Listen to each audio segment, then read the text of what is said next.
I have a shocking revelation to share with you about field prep costs on Farming Simulator 22. Stay tuned. Hey there, welcome back to this tutorial series here on Farming Simulator 22. I'm Mighty Mike, and we're here on Elm Creek, Field 56, directly across from the shop. I chose to be the test field, and the reason I picked this field is because it is a good sized field, a little bit larger. I've seen some tutorials that have been put out on how to go about your field prep and different things, and sometimes the fields that are used are a little bit on the small side. When you're looking at percentages, it helps to have a bigger sample. So as you can expect, this took quite a bit of time trying to get the data for a field of this size.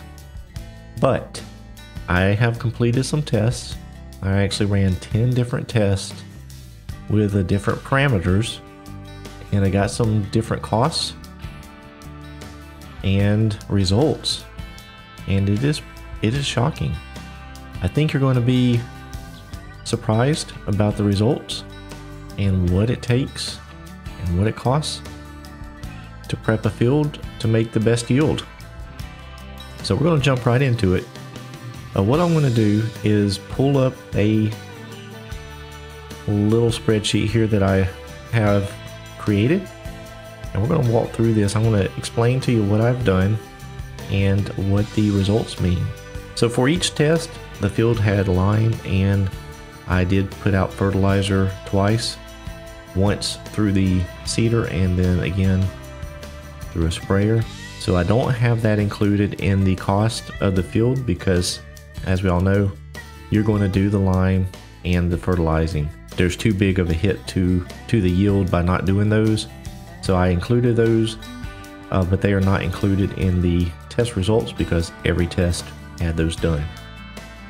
And the other thing I did not count for cost is the cultivating of the field,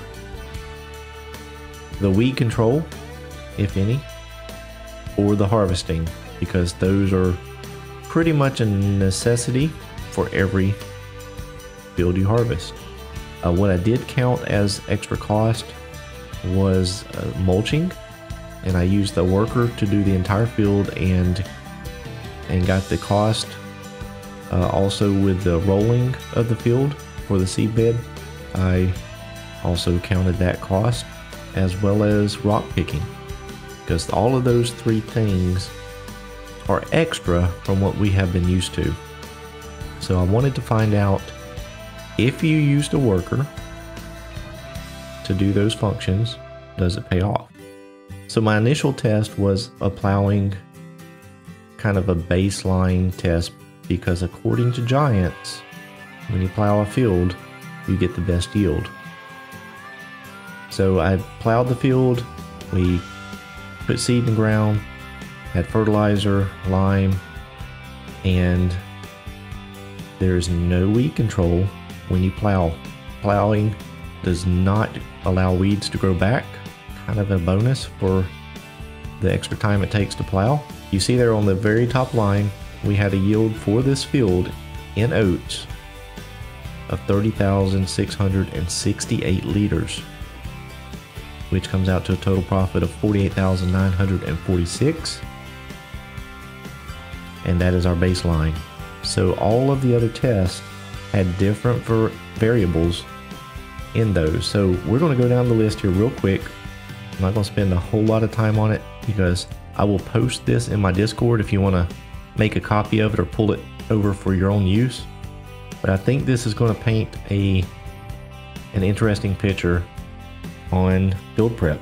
The second line there, I did mulch, did the same test over, plow, and with the addition of mulching at the beginning, and it did increase the yield, but only by 1.3%.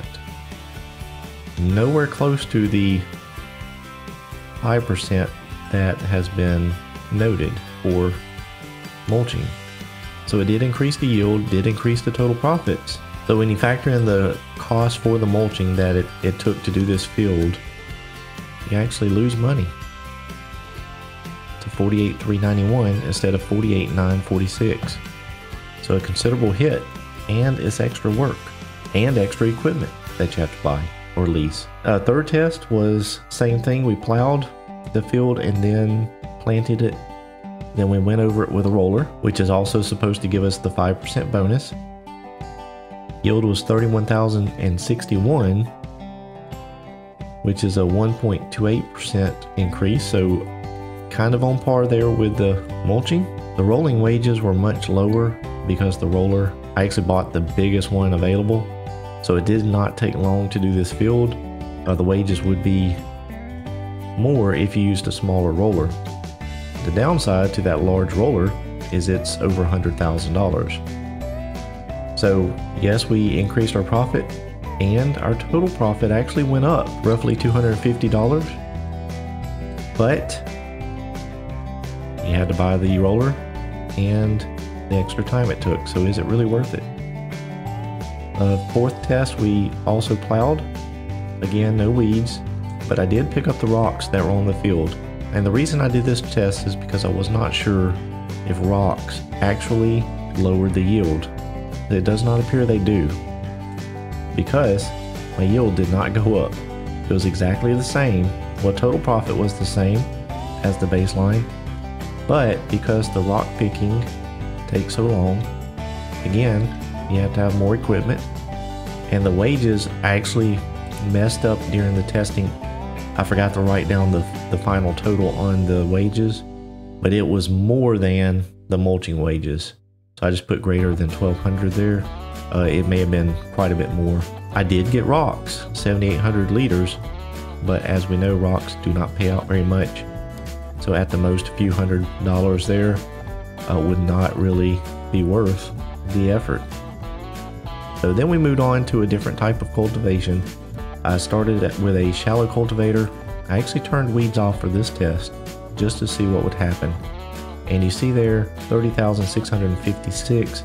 So just very slightly less than the baseline, and the profits were pretty much in line with it as well because we did not have any additional cost. Second test of the shallow cultivator, I actually turned the weeds back on, used a sprayer to get rid of the weeds. The yield actually dropped down just over 5%, which was interesting. That was with a sprayer spraying the weeds. So that got me thinking, how much of a loss do we take with spraying weeds? I continued the test with the shallow cultivator and then with both mulching and rolling. Then again sprayed the weeds, and you can see there it did improve the percent from the previous test, but not by much. Pretty much about the same amount as adding those two together during the plowing state. So again, we have a loss, a whole lot of extra work, less profits than the baseline plowing. The third group of tests here that I have is with a regular cultivator. So on the first test, we did spray the weeds with a cultivator. Very slight reduction in yield, about 0.2% yield reduction. So the profits were pretty much in line within a tolerable range of our baseline. The second cultivator test we have there, which is on the next to the last line, we actually changed to a weeder, a mechanical weeder, and you can see there that actually improved the yield ever so slightly, but it takes a lot longer. So something to consider. Spraying does reduce your yield, but not by a whole lot. And then the last test I have there is everything on mulching, rolling. We used a mechanical weeder, everything we could do to improve our yield using a cultivator, and actually did pretty good. We actually got a 2.5% increase from our plowing baseline, so our profits, our total profits, came out ahead by a little over $1,000. But when you factor in all of the extra work from the mulching and the rolling, we actually still lost money. So in my opinion, there's two options on how to prep your field. One, play the game, have fun, and don't worry about it. Enjoy the activity and don't focus on the bottom line. But if you do want to focus on the bottom line and want to be as efficient as possible, the Mighty Mite recommendation is to use a cultivator, use a sprayer to get rid of the weeds, and you're going to be right there in line with the plowing baseline, but go much quicker. Yes, you could plow it and not have to worry about the weeds, which may be an option early on if you don't have cash for equipment, but it's going to take a long time to plow the fields. So this is what I found. I hope this is useful to you. It took me a lot of time to get this data, but this test was quite revealing to me on how little difference there really is in the grand scheme of things on how to get your field ready. And all of the extra things that we now have that we can do really don't make much of an impact. So have fun. Don't worry too much about the best bang for the buck. It's all a wash at the end of the day. The biggest thing is to enjoy the gameplay and have fun. So I hope you found this useful. Maybe you can use it on your farms. If you appreciate this information, be sure to give me a like.